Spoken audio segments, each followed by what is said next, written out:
সৰু পথাৰত জীৱন চুতীয়া আৰু ৩ শতাধিক ৰাইজৰ অসম জাতীয় পৰিষদত যোগদান। বিধানসভা নিৰ্বাচন যিমানেই চমু চাপিছে সিমানেই আকৰ্ষণীয় হৈ পৰিছে সৰুপথাৰ সমষ্টিৰ ৰাজনৈতিক প্ৰেক্ষাপট। শুক্ৰবাৰে সৰুপথাৰ ৰাজহুৱা খেলপথাৰত অসম জাতীয় পৰিষদ দলে এক বৃহৎ যোগদান কাৰ্যসূচীৰ আয়োজন কৰে। অসম জাতীয় পৰিষদ দলৰ সম্পাদক ৰাজু ফুকনে আধৰা অনুষ্ঠানটোত সৰুপথাৰ সমষ্টিৰ বিশিষ্ট সমাজকৰ্মী তথা কিছুদিন পূৰ্বে বিজেপি দল ত্যাগ কৰা প্ৰভাৱশালী নেতা জীৱন চুতীয়াই প্ৰায় ৩ শতাধিক লোকক লগত লৈ আনুষ্ঠানিকভাৱে অসম জাতীয় পৰিষদ দলত যোগদান কৰে। জীৱন চুতীয়াই দীৰ্ঘদিন ধৰি সৰুপথাৰ সমষ্টিত বিজেপি দলৰ হৈ কাম কাজ কৰিছিল আৰু দলটোৰ উত্তৰণৰ ক্ষেত্ৰত সদায় অগ্ৰণী ভূমিকা গ্ৰহণ কৰি আগুৱাই নিছিল।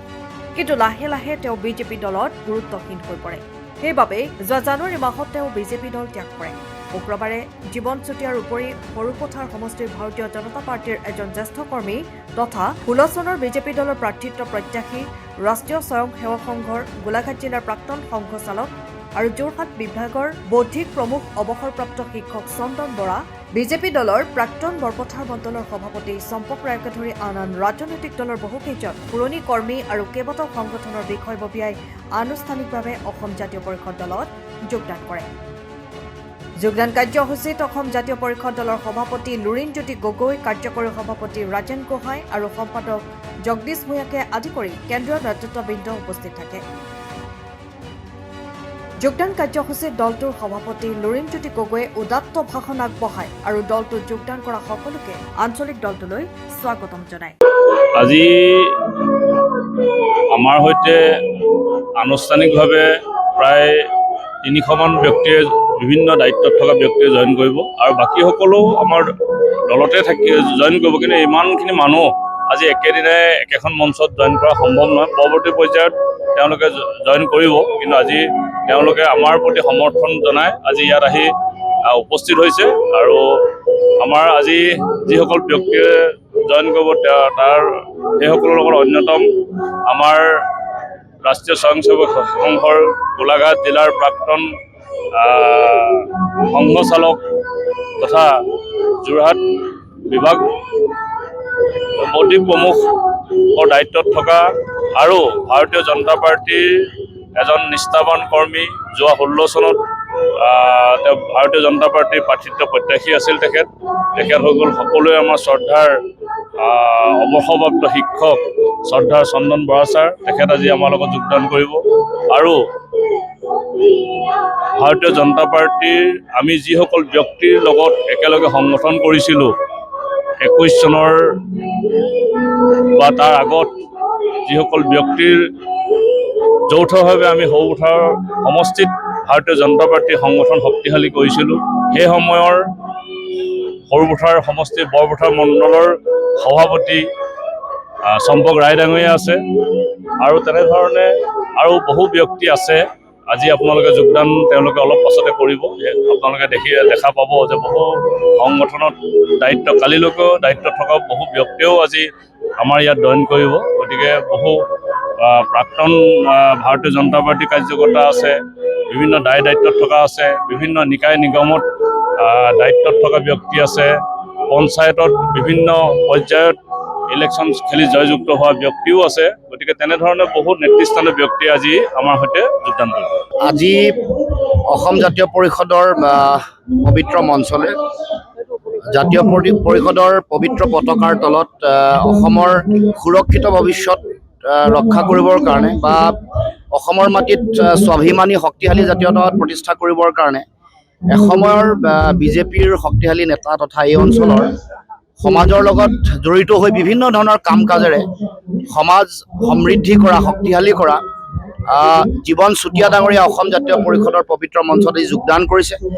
জীৱন চুতীয়াৰ লগত বহু ব্যক্তি আহি অসম জাতীয় পৰিষদৰ হাত শক্তিশালী কৰিবৰ কাৰণে অসমৰ মাটিত স্বাভিমানী আপোচবিহীন জাতীয়তাবাদৰ ভেটি আৰু সৌধ নিৰ্মাণ কৰিবৰ কাৰণে সকলোৱে আগবাঢ়ি আহিছে। সকলোকে আমি আমাৰ দলৰ পবিত্ৰ মজিয়ালে আমি উষ্ম আদৰণি জনাইছোঁ আৰু আশা ৰাখিছোঁ আগন্তুক দিনসমূহত সৰুপথাৰ সমষ্টি এই গোলাঘাট জিলা য'ত এটা সময়ত গণপৰিষদৰ অসম গণ পৰিষদৰ জন্ম হৈছিল, যিখন জিলা জাতীয়তাবাদৰ ভেটি বা এখন উৰ্বৰা পৃষ্ঠভূমি বুলি মানুহে সকলোৱে গ্ৰহণ কৰিছিল, সেই গোলাঘাট জিলাত এতিয়া জাতীয়তাবাদৰ সংকট আহিছে বা সমগ্ৰ অসমত জাতীয়তাবাদৰ সংকট আহিছে। জাতীয় বিষয়, জাতীয় প্ৰশ্নসমূহত যিবোৰ জাতীয়তাবাদী দল, ৰাজনৈতিক দল আছিলে, তেওঁলোকে নিজৰ ব্যক্তিগত স্বাৰ্থৰ কাৰণে, নিজৰ মন্ত্ৰিত্বৰ অভিলাষৰ কাৰণে আৰু অসমৰ জাতীয় সংকট আৰু সমস্যাসমূহক তেওঁলোকে গৌণ কৰি নিজৰ জীৱন সুৰক্ষিত কৰিবৰ কাৰণে তেওঁলোকে কাম কাজ কৰি আহিছে। তেনেকুৱা এটা সময়ত আমি আমাৰ ফালৰ পৰা অসমত যাতে পুনৰ আমাৰ নিজৰ ভাষা, নিজৰ কৃষ্টি, নিজৰ সংস্কৃতি, নিজৰ ৰাজনৈতিক ভৱিষ্যত, আমি আমাৰ ভাষিক সাংস্কৃতিক ভৱিষ্যত সুৰক্ষিত কৰিবৰ কাৰণে আৰু আমাৰ যিসকল উপৰি পুৰুষ আছে, স্বৰ্গদেউ চাউলুং চুকাফা, মহাৰাজ নৰনাৰায়ণ, মহাপুৰুষ শ্ৰীমন্ত শংকৰদেৱ, মাধৱদেৱ, সকলোৱে গঢ়ি থৈ যোৱা এখন সমাজৰ সাতাম পুৰুষীয় ঐক্য, সমন্বয়, সম্প্ৰীতিৰ ভেটি শক্তিশালী কৰিবৰ কাৰণে আৰু সকলোৰে যিটো জাতীয়তাবাদৰ যি মহান আদৰ্শ, যি দৰ্শন আছে, তাক আমি পুনৰ উত্থান কৰিবৰ কাৰণে পুনৰ আমি কাম কাজ কৰিছোঁ। আৰু এইবাৰ সেইকাৰণে এই ক্ষেত্ৰত অহা 26ত আমি অসম জাতীয় পৰিষদে সেই যি লক্ষ্য আছে, সেই লক্ষ্য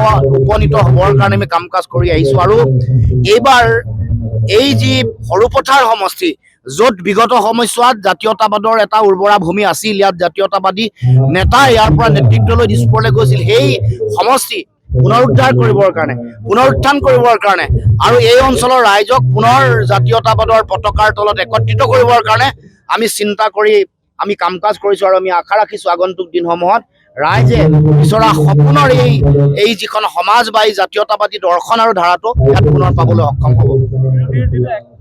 এইটো আৰু যেতিয়া এলায়েন্স হ'ব, এইটো এৰা ধৰা কথা, কোনোবাই আকোচগোজ হৈ থাকিতো এইটো কথাটো আগ নেবাঢ়িব, কাৰণ মিত্ৰতাটো বুজা পৰাৰ মাজত এৰা ধৰাৰে হ'ব লাগিব। গতিকে জিকিব পৰা সম্ভাৱনীয়তা যাৰ থাকিব, মানে যিটো ডেম'গ্ৰাফিক পেটাৰ্ণ যাৰ ফেভৰেবল হ'ব, তেওঁলোকে নিশ্চিতভাৱে টিকেট পাব। 26ত সকলো ৰাইজে গম পাব। প্ৰস্তুতি নিশ্চিতভাৱে ভাল। দলৰ প্ৰতিটো সমষ্টিতে আমাৰ যোনটো আমি খেলিম, তাত আমি আমাৰ এটা নিৰ্দিষ্ট লক্ষ্যৰ উদ্দেশ্য লৈ আমি প্ৰস্তুতি অব্যাহত ৰাখিছোঁ।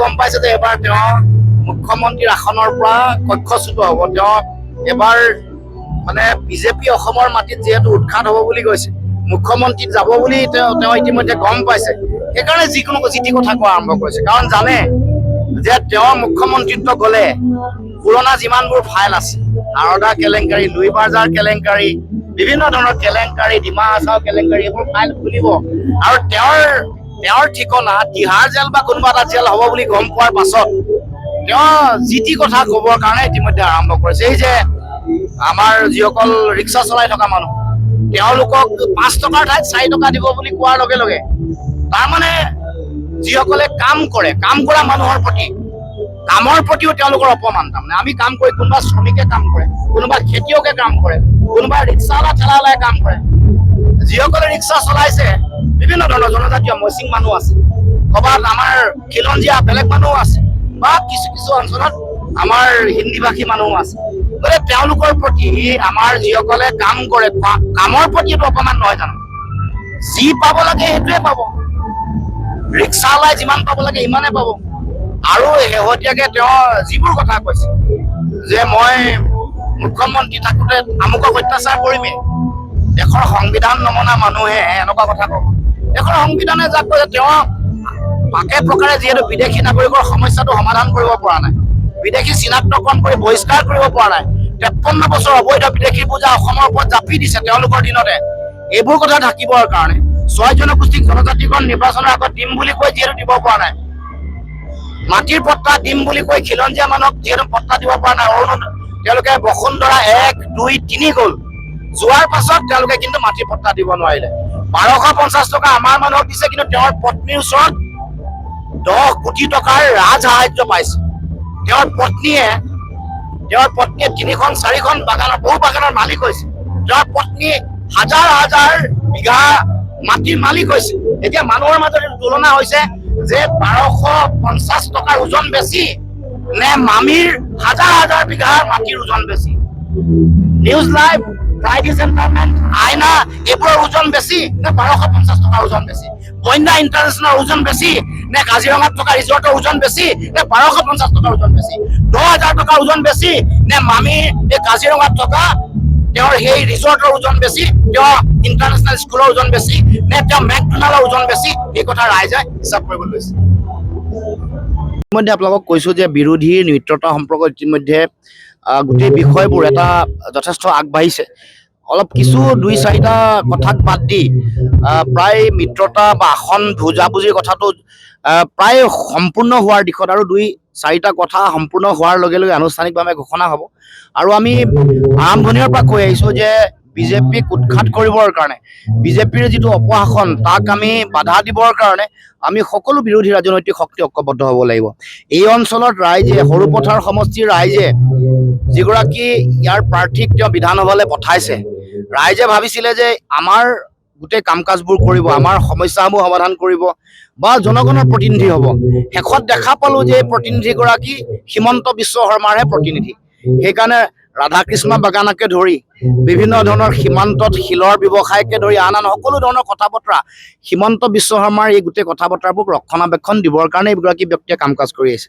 গতিকে প্ৰকৃতাৰ্থত এইগৰাকী ব্যক্তি, যিগৰাকী প্ৰাৰ্থী, এগৰাকী হিমন্ত বিশ্ব শৰ্মাৰ প্ৰতিনিধি।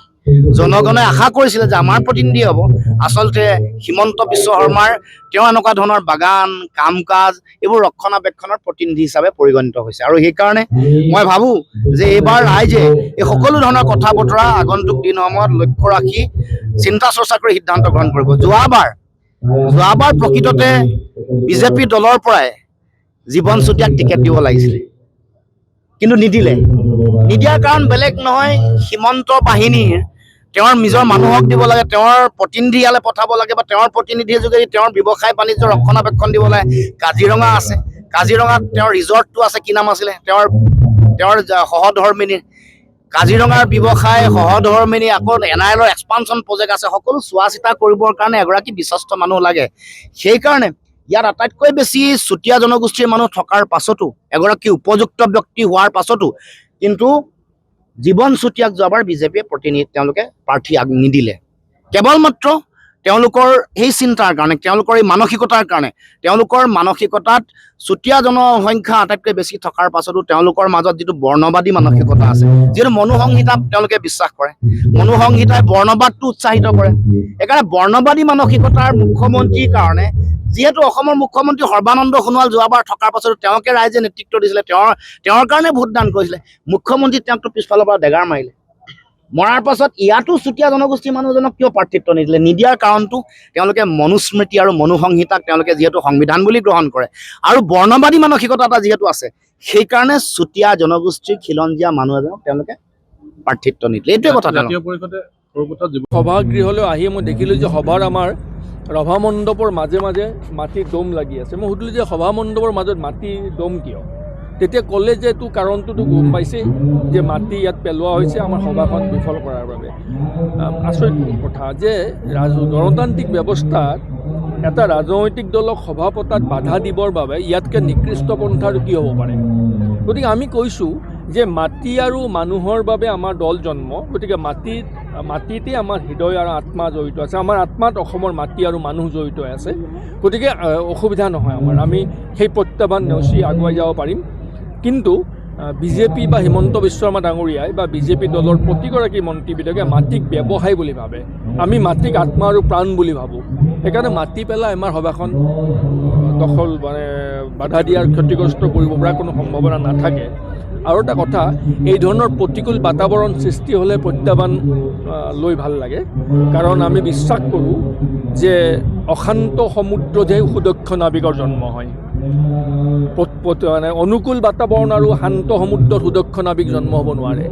গতিকে বিজেপি চৰকাৰে সৃষ্টি কৰি থকা এই অশান্ত সমুদ্ৰ, অশান্ত পৰিৱেশৰ সমুদ্ৰতহে অসম জাতীয় পৰিষদৰ প্ৰতিজন সতীৰ্থ, প্ৰতিজন জাতীয় হওক এজন সুদক্ষ নাবিক হিচাপে গঢ় লৈ উঠিব আৰু জাহাজখনক গন্তব্যস্থান পোৱাবৰ বাবে সকলো সক্ষম। সময়ৰ খবৰ সময়ত পাবলৈ ফ'ল' কৰক টাইম অফ আছাম।